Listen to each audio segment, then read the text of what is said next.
Hi, Cancer and Cancer Rising. Here is your horoscope for November 2025. I'm Astrologer Joseph Anthony. All right, we're nearing the end of 2025, and it's been one hell of a ride. And November looks like a tricky month. I'm going to be honest with you guys, because the energy is, again, a bit wonky. And this has a lot to do with the retrograde planets that are going to happen. First, we have Mercury going retrograde. Right here, starts off in the 6th house and then backtracks into the 5th, which always brings up issues from the past. But Jupiter will also be retrograde in Cancer, your 1st house, which again may slow you down, have you reevaluating things, uncertainty about where you're going and so on and so forth. Okay, so you got those two. And then we have Uranus also retrograding back into Taurus this month, which is a slow, methodical, a sign. And so you're revisiting the past once again. So there is this slowing down, but at the same time, Mars is going to enter Sagittarius, which lends a bit of optimism. And then the second half of the month, the Sun will leave Scorpio and go into Sagittarius, again, leading to a little bit more optimism. All right. So, but generally speaking, this is a very tricky month, okay, to navigate. Let's put it that way. Anyway, if you're a sun sign Cancer or a rising sign in Cancer, this is a general overview using Western tropical astrology, using the whole house systems where we equal out the houses. And we put the sign on the 1st house here. That way we could see where the planets are. It's still going to be about 70 to 75% accurate, but your own birth chart will probably be more accurate, because it has your exact time and place of birth, and everyone's birth chart is different. Everyone's birthday is different. So this has to be a very general overview. All right, so let's dive in a little deeper, see what some of these aspects are doing and what the planets are suggesting is going on. So the Sun is going through Scorpio right now along with Mars. So this should be a pretty good time for many of you the last couple of weeks when the Sun entered Scorpio and Mars also enters Scorpio. So this is the 5th house of creativity.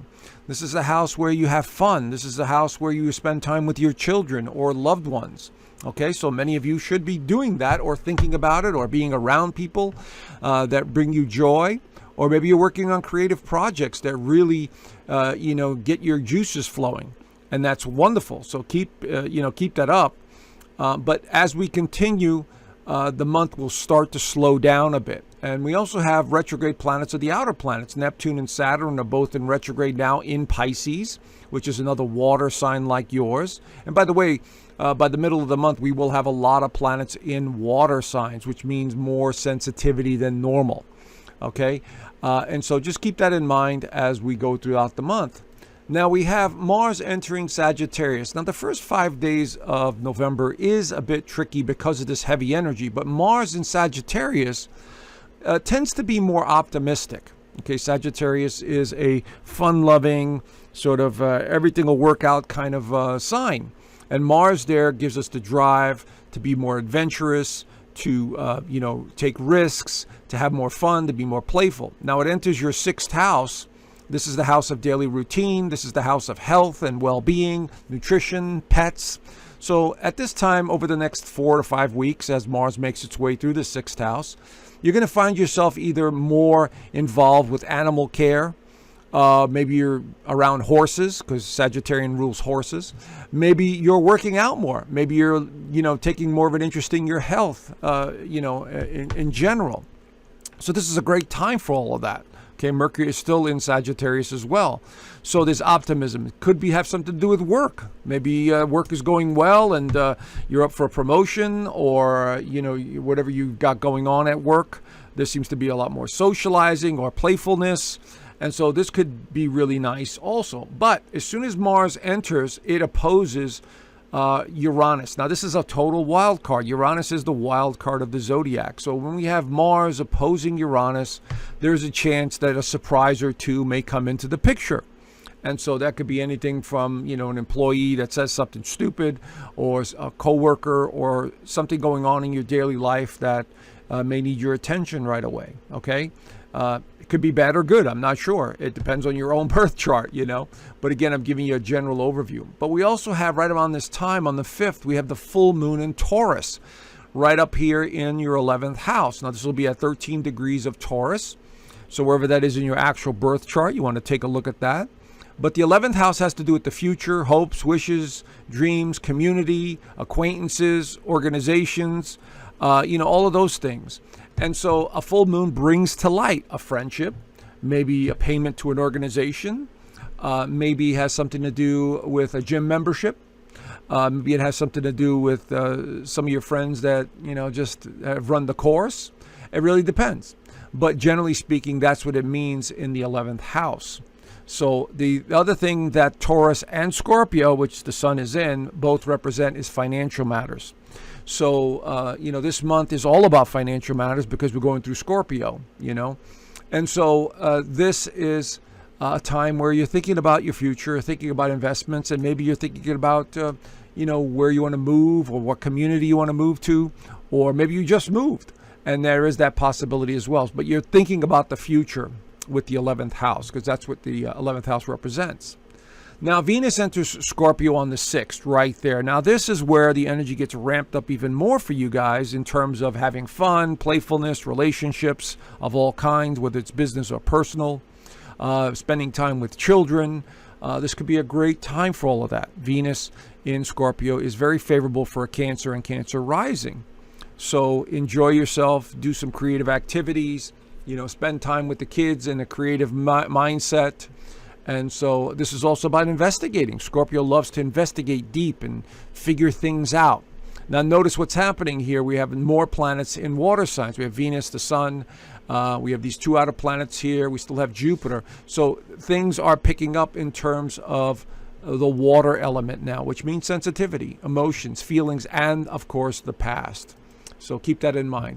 Now, speaking of sensitivity, Uranus enters Taurus for the last time on November 8th and will stay here until the new year in 2026. I believe it's February when it finally leaves there for good and does not return to this part of the chart for another 84 years. So I don't know how many of you are going to be around in 84 years, but that's when Uranus will return to Taurus.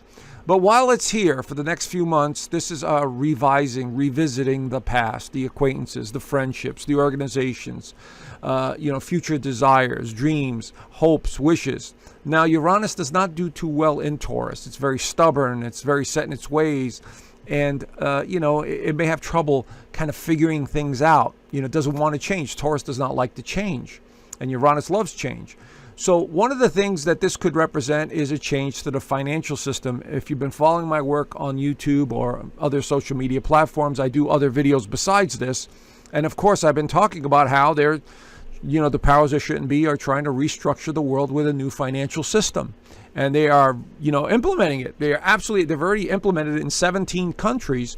And, depending on where you live, they are pushing this thing really hard to get everyone to have identification and then control your resources, your money, your movement, and everything else. And that could also be under this umbrella of Uranus in Taurus. So we got to look for this in the next couple of months.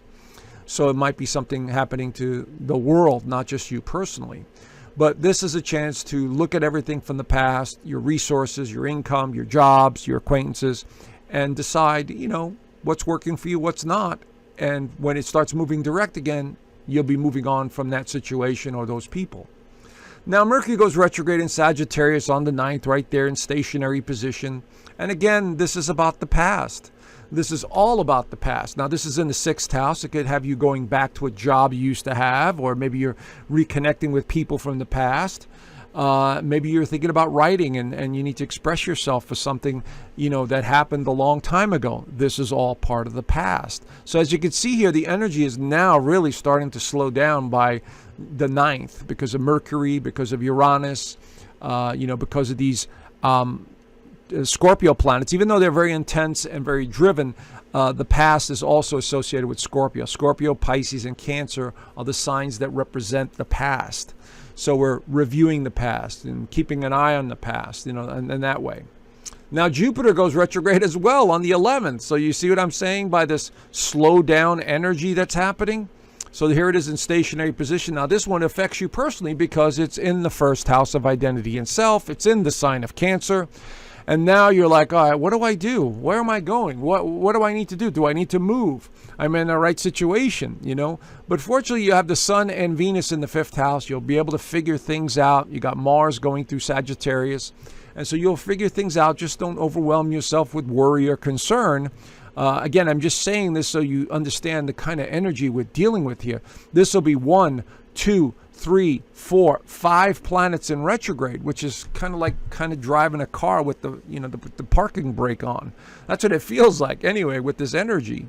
So this is why I say November is a bit tricky. This won't come out of retrograde for about 4 months, and so we'll see what happens with that. But again, just try and adjust accordingly. Now Mercury retrogrades back into Scorpio on the 18th and 19th right there. And now you have a whole load of planets in the 5th house, which amplifies the creativity for many of you and dealing with children or creative projects or even financial matters. Also because the new moon in Scorpio continues to highlight this 5th house. So maybe you're doing a new project with a child. Maybe you've got something that you're working with that you're excited about. Maybe your loved one tells you how much they really care about you and deepening their love for you. All of that stuff. But the new moon is very favorably aligned this time. So it should be something positive that comes in for many of you that you might quite enjoy. Now the Sun enters Sagittarius, and of course now Sun and Mars are in Sagittarius, which definitely lends optimism to the work area, to the health, to the daily routine. Because Sagittarian, as I said, is very optimistic. So you might find yourself just being happy-go-lucky and, doing the best you can and, enjoying yourself a whole lot more. So I definitely see the second half of the month being a little bit better. And, of course, Mercury will come out of retrograde also on the 29th right there. And then a couple of days it'll pick up speed and it'll move forward. So that'll help clarify any misunderstandings or confusion that you might have had during the retrograde Mercury. All right. Anyway, there is the general overview. If you want to know more, I do an extended version of this in my Inner Circle community. And there I do the weekly astrology overview too, where the members really enjoy that. And of course, I do the Zoom calls every Sunday, and the members really do enjoy that. A lot of interaction. Some people send me their charts. I answer a few questions for them. We go over daily events, the astrology. I teach astrology there. So it's really a cool community. Consider joining. I left the link down below. And I hope to see you in the community. All right. Have a great month, and I look forward to talking to you soon. Bye for now.